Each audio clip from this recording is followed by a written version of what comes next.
The truth, they say, must always prevail. The only difference is the time at which people respond to this truth. That is the case of the first full amalgamation of Nigeria together, Niger area, and that is the forceful marriage of the North and the South together by the British Empire for their own greedy gain. Presently, we are in a contraption that has expired, and the structure of Nigeria as it is created and structured in a way to benefit some few groups of people, and they call themselves the elite. They are the ones stealing, robbing, drinking the blood of the people, eating the flesh of the people. Recently, Amotekun was created in the southwest of Nigeria, and a lot of people saw this as a move that shows that the Yoruba, they are simply the heartbeat of Nigeria. They are, sometimes they stand as umpire. And for me, I see them as a group of people that should come together with the Igbos or the Biafrans, the South together, coming together as one and break away from this contraption. Afenifere has decided to back Nnamdi Kanu, the leader of the indigenous people of Biafra, a group that has stood its ground and they are not ready to be bribed by anybody. Of course, there are several groups that have joined this struggle for Biafra, but somehow along the line, probably they've been bribed, or somehow they became weaker, or their message is channeled in a different direction. But whatever that is, right now, IPOB is the only group that is standing the test of time. They have not betrayed the movement or the ideology. IPOB is a group that says no to the system, to the structure that we have right now. We want a break so that we can grow our nation and become better. There is no time. Afenifere is a Yoruba socio-political organization. Afenifere on Wednesday raised an alarm that Nigeria may break up in the nearest future. Afenifere National Publicity Secretary Yinka Odumaki, who spoke with Daily Post, was reacting to claims by Nnamdi Kanu, the leader of the indigenous people of Biafra, IPOB, that Biafra will be achieved in his lifetime. And he's saying, yes, I concur. Biafra will be achieved. Nigeria will break away now. Kanu had in a broadcast on Radio Biafra said that Igbo presidency was not achievable because Biafra will be actualized during his own lifetime. It is not in the future, during his lifetime, and Biafra is now. All that is needed is just the solidarity between the Southerners to break away from the yoke of oppression, from the yoke of delay, from the yoke of backwardness and retrogression that they have been entangled with all of this while. Reacting, Odubaki noted that Nigeria has gotten to the point where a breakup is inevitable. According to Odumaki, Nigeria has gotten to the point where Yugoslavia, USSR got to before they eventually broke apart. You know what it was? Former, that's what it's called. Former Yugoslavia, and that is what we called present-day Macedonia and all of them that broke away. He said, if you read what Obasanjo recently said, he did make it clear to this country that if we don't make use of the little window we have to restructure this country, self-determination will become inevitable, and that is the fact. There is no thing to even restructure at the end of the day. Let us forget about restructuring. But maybe what he meant by restructuring is for the country, for them to have a system where there is a devolution of power, whereby the presidency does not have all the authority. But then I do not want to listen to people like Obasanjo. You know why? He was at that post. He was in that position. Why didn't he call for a referendum to break Nigeria apart? Why is he talking now that Buhari is there? Why is he writing lengthy articles and letters? He should have done the right thing when he had the position. At least he was head of state, military head of state, dictator, and he came back to be a civilian president. He should have called for a vote to leave, or after all, he was part of the Civil War. He even said he was part of the people that wrote some of the structures and principles and the blueprint of the war.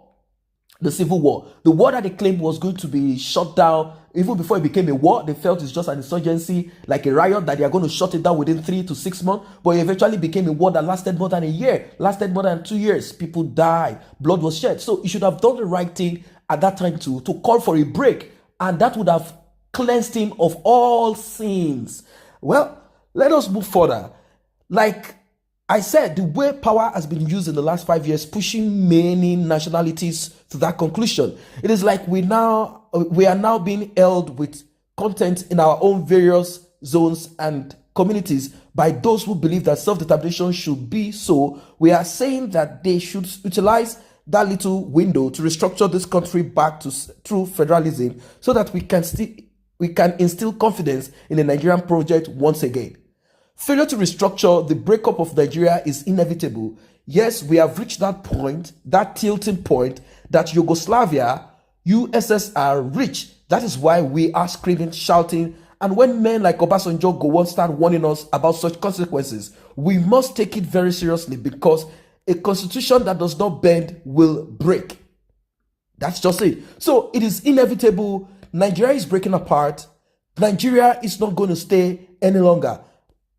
It is not because Nnamdi Kanu said it and we look at it and said, oh, because he said it, we all have to work towards it to make sure that this dream is actualized, by making sure that we also deal with the issues of corruption amongst us in all what we do, because you don't want to take, that old wine into a new bottle, the new nation that we are going to have. So these are very important things. Sowore said the same thing when he met with Nnamdi Kanu, although he wasn't preaching a break from Nigeria. Every messenger, like I oftentimes say, they all have their own message. Nnamdi Kanu had his own approach. He had his own message.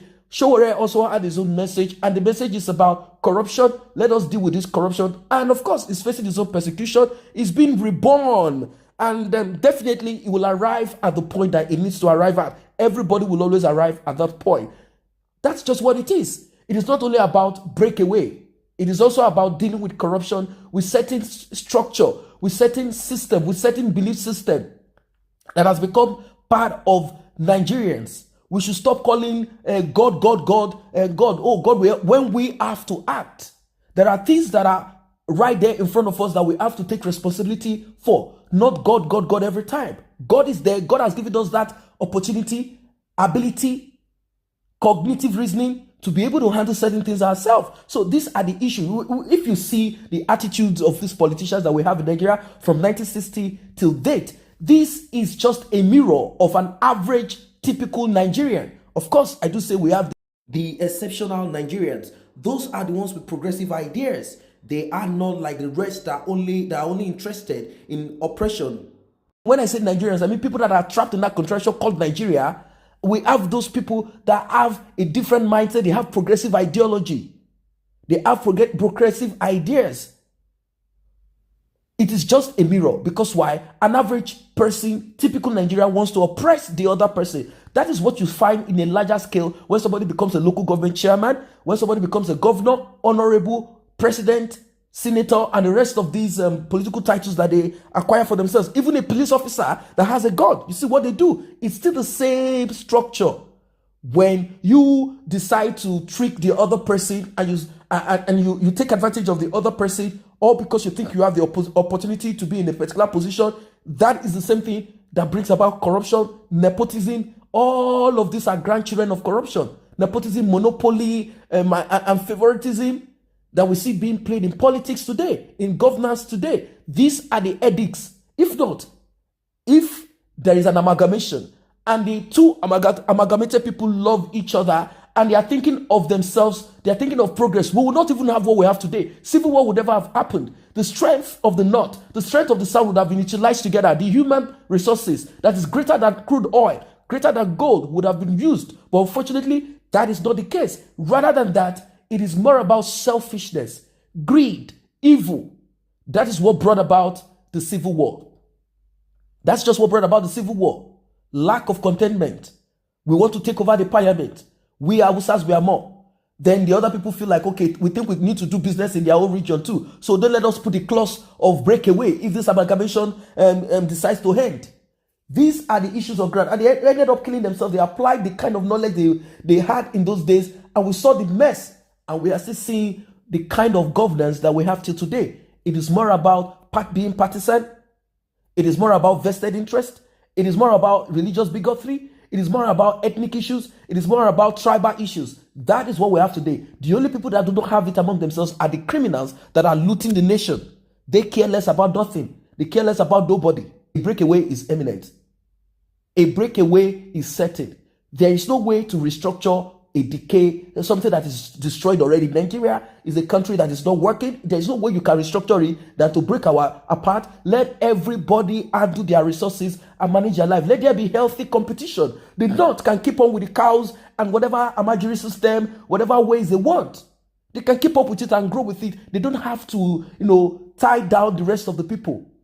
That's just what it is. Anyway, Afenifere has said what they have to say. They have emphasized and also concord. Over time, they've also concord. The only thing is that they did come up to start preaching, let us break now, because they are watching the scene to see if there is going to be a way out before they eventually move. As you see how they created Amoteku. No one, not even the North, were able. Buhari was not able to shut Amoteku down. They've created it and they've signed it into law. The House of Assemblies in the 6 states in the Southwest, they signed it into law. And right now, Amoteku is official and is operational. That is the reason why the Biafrans need to get their acts together now. Now that this is on, it's time to get our acts together and join the forces and let the South break away from Nigeria so we can grow. That's just what I have for you guys for now. If you're not a member of this channel, we can grow it together by you tapping on the subscription button and the red notification icon bell below. It will alert you whenever.